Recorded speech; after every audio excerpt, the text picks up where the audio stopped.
इसलिए यदि मैंने तुम्हारे प्रभु और गुरु ने तुम्हारे पैर धोए हैं, तो तुम्हें भी एक दूसरे के पैर धोने चाहिए। क्योंकि मैंने तुम्हें एक उदाहरण दिया है कि जैसा मैंने तुम्हारे साथ किया है वैसा ही तुम भी करो। ख्रिस्त में प्यारे मसीह भाइयों और बहनों, पुण्य बृहस्पतिवार को हम पास्का रविवार को हमारे प्रभु यीशु के गौरवमय पुनरुत्थान की याद में ईस्टर ट्रिडुम या 3 दिनों की विशेष पूजन पद्धति की आधिकारिक रूप से शुरुआत करते हैं। हम अपने दिल और दिमाग में पवित्र सप्ताह के दौरान पवित्र बृहस्पतिवार को होने वाली घटनाओं को याद करते हैं, जो हमारे प्रभु के सांसारिक जीवन का आखिरी सप्ताह है। इस अंतिम ब्यारी के दौरान यीशु और उनके शिष्य पास्का भोज मनाने के लिए एक साथ इकट्ठा होते हैं। पास्का भोज उन दिनों की याद दिलाता है जब यहूदी मिस्र देश में गुलामी में थे। मूसा ने राजा फिरौन से अपने लोगों को मिस्र देश से जाने की आग्रह की, लेकिन फिरौन ने अपना दिल कठोर कर लिया।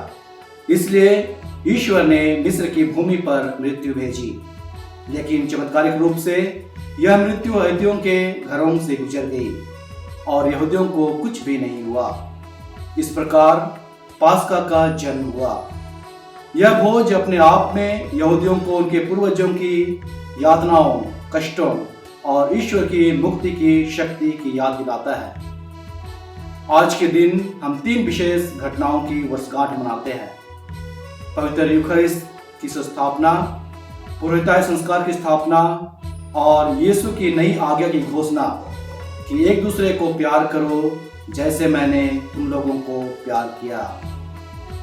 अंतिम ब्यारे के इस अवसर पर यीशु ने पारिवारिक भोजन या अंतिम भोज के संदर्भ में पवित्र यूखरिस्ट की स्थापना की। यही कारण है कि आज हम पारिवारिक भोजन या मिस्सा के संदर्भ में यूखरिस्ट को ग्रहण करते हैं। एक परिवार का एक साथ पारिवारिक मेज पर खाना खाना और एक ही भोजन में हिस्सा लेना एकता का प्रतीक है। इसलिए यीशु मसीह के साथ हमारी एकता अपने स्वभाव से ही एक सामुदायिक भावना है, न कि व्यक्तिगत। ईश्वर के परिवार के अन्य सदस्यों के साथ एकता में आए बिना हमारा मसीह के साथ और उसके माध्यम से पिता ईश्वर के साथ एकता में आना असंभव है। इस तरह की एकता को हम अपनी सेवा और प्रेम के द्वारा ही अभिव्यक्त करते हैं। जब हम पवित्र मिशा में शामिल होते हैं तो यीशु 4 तरीकों से हमारे पास आते हैं। शब्दों या पाठों के माध्यम से, यूखरिस्ट या प्रसाद के माध्यम से, विश्वासियों के माध्यम से और पुरोहित के माध्यम से। जब पाठों की घोषणा की जाती है तो ईश्वर हमसे बातें कर रहे होते हैं। यदि पाठ की कोई पंक्ति आपको प्रभावित या छू जाती है तो हम आमतौर पर इसे ईश्वर द्वारा आपसे बात करने के रूप में समझते हैं।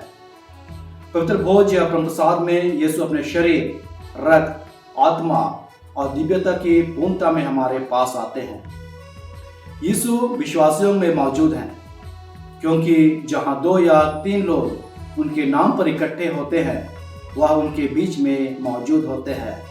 मत्ती का सुसमाचार अध्याय 18 पद संख्या 20। यीशु उस पुरोहित में मौजूद होते हैं जो यीशु को पिता को अर्पित करता है, ठीक वैसे ही जैसे यीशु ने खुद को क्रूस पर पिता को अर्पित किया था। जिस तरह यहूदी लोग जो हर साल पास्का मनाते हैं और खुद को आध्यात्मिक रूप से उन लोगों के साथ मौजूद देखते हैं जिन्होंने पहला पास्का मनाया था, ठीक उसी तरह जब हम यूखरिस्ट मनाते हैं तो हम आध्यात्मिक रूप से यीशु के साथ उपस्थित होते हैं जब वह अपना शरीर देता है और कलवारी पर हमारे लिए अपना खून बहाता है। हर मिस्सा के दौरान हम यूं कहें कि समय में वापसी के साथ हम कलवारी में चले जाते हैं जब यीशु हमारे लिए अपना शरीर और रक्त देते हैं। और हर बार जब हम मिस्सा में भाग लेते हैं तो हम आध्यात्मिक रूप से लाभान्वित होते हैं। शिष्यों को रोटी देने के बाद यीशु ने कहा, यह मेरे स्मृति में किया करो। इन शब्दों के साथ यीशु हमें यूखरिस्ट मनाते रहने के लिए कहते हैं और प्रेरितों को, जिन्होंने उसके साथ अंतिम भोज मनाया था, ऐसा करने का अधिकार देते हैं। यीशु ने हमें अंतिम भोज के दौरान यूखरिस्त और पुरोहिताई संस्कार दोनों दी। यीशु ने हमें पुरोहितों को दिया है ताकि यूखरिस्तीय समारोह जारी रहे और पुरोहित पवित्र बलि वेदी पर यीशु के शरीर और रक्त को हमारे लिए उपस्थित करें। हम मिसा के दौरान यूखरिस्त ग्रहण करते हैं जो हमें दूसरों से प्रेम करने के लिए प्रेरित करता है। यीशु के साथ हमारा रिश्ता हमें अपना जीवन दूसरों के साथ साझा करने या बांटने के लिए प्रेरित करता है। पुरोहिताई और धर्म संघीय जीवन के लिए बुलाए गए सभी भाइयों को यीशु के साथ आध्यात्मिक एकता के जीवन और प्रेम से दूसरों की सेवा करने के लिए बुलाया जाता है। यह ईश्वरीय बुलाहट है। कलकत्ता की मदर तेरेसा, जो मिशनरीज ऑफ चैरिटी धर्म समाज की संस्थापिका है, गरीब से गरीब लोगों की सेवा के कारण प्रसिद्ध एवं जीवित संत थी। वह एक साधारण सी महिला थी। उनके चेहरे और हाथों पर उम्र और शारीरिक श्रम के निशान थे। उनके पास बहुत ही कम चीजें थीं जिसे वह अपना कर सके। वे सरल एवं सादा सीधी भाषा में बातें करती थी, लेकिन उनके पास एक ऐसी शक्ति थी जो सभी लोगों को प्रभावित करती थी, और वह शक्ति उनके दयालु हृदय एवं उनकी दयालु आत्मा से आती थी। मदर तेरेसा पहली व्यक्ति थी जिन्होंने स्वीकार किया कि वे प्रभु की एक साधन मात्र हैं। उन्होंने और उनकी धर्म बहनों ने प्रभु के उदाहरण का अनुसरण करते हुए यीशु के शिष्यों अर्थात दीन दुखियों, लाचार, बेबस एवं पीड़ितों के पैर धोए और आज भी धोते आ रहे हैं। पुण्य बृहस्पतिवार की रात वह रात है जिस रात को प्रभु यीशु ने अपने शिष्यों के साथ अंतिम भोज मनाया था। यीशु जानते थे कि दुनिया से विदा होने और पिता के पास जाने का उनका समय आ गया है। यूहन्ना के सुसमाचार में हमें बताया गया है कि अंतिम भोज के दौरान यीशु ने कुछ बहुत ही असाधारण या असामान्य कार्य किया। वे घुटनों के बल बैठे और अपने शिष्यों के पैर धोए। ईश्वरीय प्रेम के इस कार्य में हमें कितनी जबरदस्त विनम्रता की भाव देखने को मिलती है। सभी समय के सबसे महान शिक्षक हमारे प्रभु यीशु ने स्वयं को अपने शिष्यों के सेवक या दास के रूप में विनम्र बनाया। दुनिया के अपने शिष्यों से अंत तक प्रेम करते हुए वे उनके जीवन के लिए विनम्र भाव से सेवा का एक उदाहरण छोड़ना चाहते थे। पैर धोना उस समय एक सेवक द्वारा किया जाने वाला काम था, लेकिन यीशु ने प्रेरितों के पैर धोए और उनसे कहा कि उसने उन्हें एक आदर्श या नमूना दिया है और उन्हें भी वैसा ही करना चाहिए। यह यीशु की नई आज्ञा की घोषणा थी कि एक दूसरे से वैसे ही प्रेम करो जैसा उसने उनसे किया था, और प्रेम करना ही सेवा करना है। महानता का मापदंड क्या है?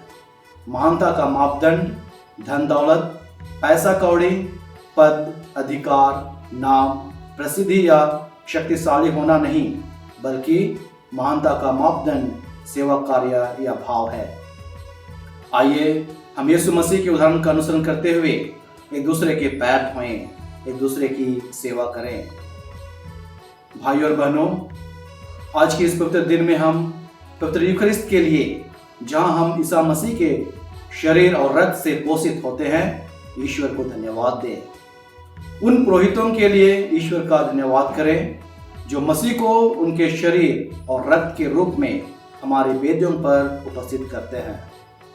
हम ईश्वर का धन्यवाद करें क्योंकि ईसा मसीह के द्वारा दिखाए राह पर चलकर हम प्यार से दूसरों की सेवा कर सकते हैं, क्योंकि क्रिस्त धर्म सेवा का धर्म है।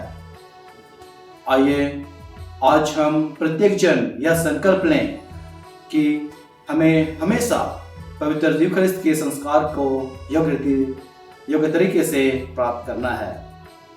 हम यह संकल्प लें कि हमें खुद को विनम्र बनाना है, क्योंकि हमारे प्रभु और मुक्तिदाता यीशु ने खुद को विनम्र बनाया।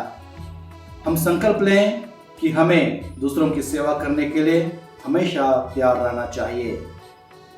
आइए हम प्रभु के अंतिम भोज के इस स्मरण को अपने जीवन में प्रभु की एक जीवित स्मृति बनाएं, जिन्होंने हमें विनम्र सेवा के बारे में सिखाया है।